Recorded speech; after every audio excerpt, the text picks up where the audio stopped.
हाँ बोलो चाला। मुराद सर, आपके मेहमान आए हैं। मैं किसी से नहीं मिलना चाहता, वापस भेज दो। आपसे कुछ जरूरी बात करनी, मिस गजल कह रही हैं।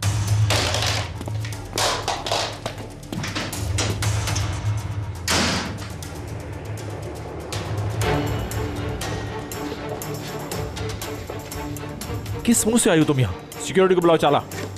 नहीं नहीं, रुक जाओ, मैं तुम्हें सच बताने के लिए तैयार हूँ। मेरी माँ कहाँ है? क्या किया तुमने उनके साथ? मुझे कुछ नहीं मालूम, मैंने कुछ नहीं किया उनके साथ।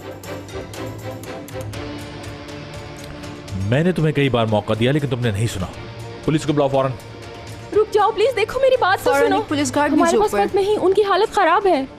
अच्छा नहीं होगा अगर पुलिस आई तो। हाथ छोड़ो मेरा। जितना बेवकूफ तुम मुझे समझ रहे हो ना, उतना बेवकूफ मैं हूँ नहीं, समझी?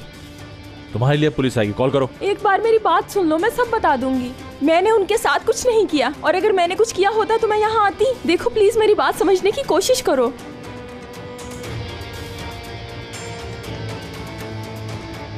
चलो मेरे साथ, तुम यहीं रुको।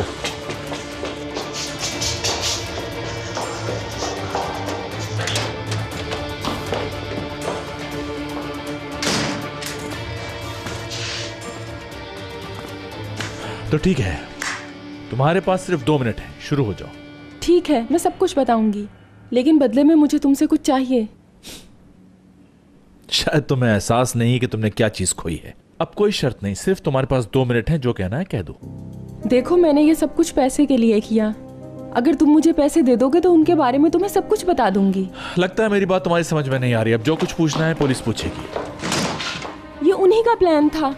मैं तो तुम्हारे बारे में कुछ नहीं जानती। तुम खुद सोचो, क्या हम इससे पहले कभी मिले? शायद वो किसी मुश्किल में हो। मुझे कैसे यकीन आएगा कि तुम पैसे के लिए इस्तेमाल हुई हो?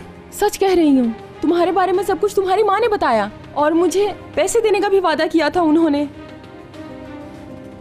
मजीद तुम्हारी बकवास नहीं सुन सकता। देखो उन्होंने मुझे धोखा दिया, और 1 भी रुपया दिए बगैर सब समेट कर चली गई। अगर मुझ पर यकीन नहीं है तो मेरे साथ होटल चलो जहाँ हम आखिरी रात ठहरे थे।